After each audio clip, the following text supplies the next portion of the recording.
Did you bring your music talents and performance into Saturday Night Live? Yeah, even in my audition, I had timbales, like the Tito Puente, those metal drums.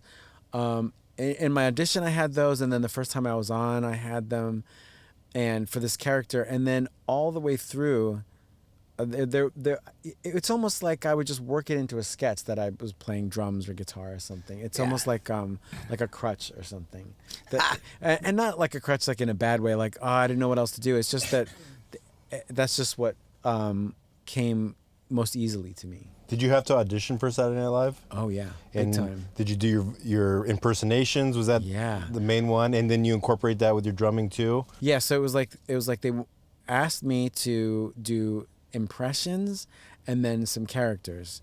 So I did that at a club. They all show up and I do it at this club. So it was 2 impressions, 2 characters, and then I did it again at the studio of SNL. Yeah. And that's the part I couldn't believe was even happening. For me to even be in that room was insane. What impressions did you do for the audition? I did Sam Waterston from Law and Order and Vin Diesel. So Sam Waterston was one that I'd been doing anyway, and then Vin Diesel was more like, I thought, I should think of someone really famous so that at least, I'm not doing it just anyone to, whatever, like. I was going to ask you which Vin Diesel did you do, but he's the same in every movie he does. It's like Keanu Reeves. I did it just for the audition. I was like, okay, I'll try to learn him. And there's a thing he does with his mouth, there's this kind of quality to the shape of his skull or something that I thought, I think I can handle that. So I just did it quick enough that it didn't have to be like, Am I clear that you're attributing the way Vin Diesel speaks to the shape of his skull? Yeah. I think there's a way that it just reverberates or something that, It's not a put down of it. I mean, he's got a great skull, but I just think but I think there's just something in there like that, Sure. Did you walk out of that audition thinking you killed it? There's a sort of line of auditioners, just a few, and someone called me back from the staff of SNL. Like, can I talk to you for a minute? And that, I knew something was up. Yeah. I was like, I think something's starting to happen.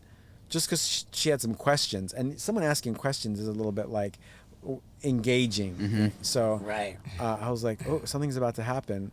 And then later that day they called me and I knew my life was going to change, and then it did. I was like, I think my life's going to be really different now, and then it did turn out that way. That's rad. That's when you had a landline. You got to stay around your landline all day. 'Cause you're like, fuck, dude. It was 2002, and I did have a cell phone, but it was one of those like Nokia ones, and we should mention Nokia. Yeah, thank you. Shout out to the snake. Game. The ones that looked like almost like an egg. Yeah, a black egg with the bottom that's kind of flat. I don't think there was any texting back then. I think there was. You had to like hit three times and two. I think I didn't know how to do that yet, or I wasn't like some people were really good at that. Right. Mm-hmm. Do you like shopping on Amazon? I do. And good news is, Steve-O's butt wipes for your butthole are available on Amazon.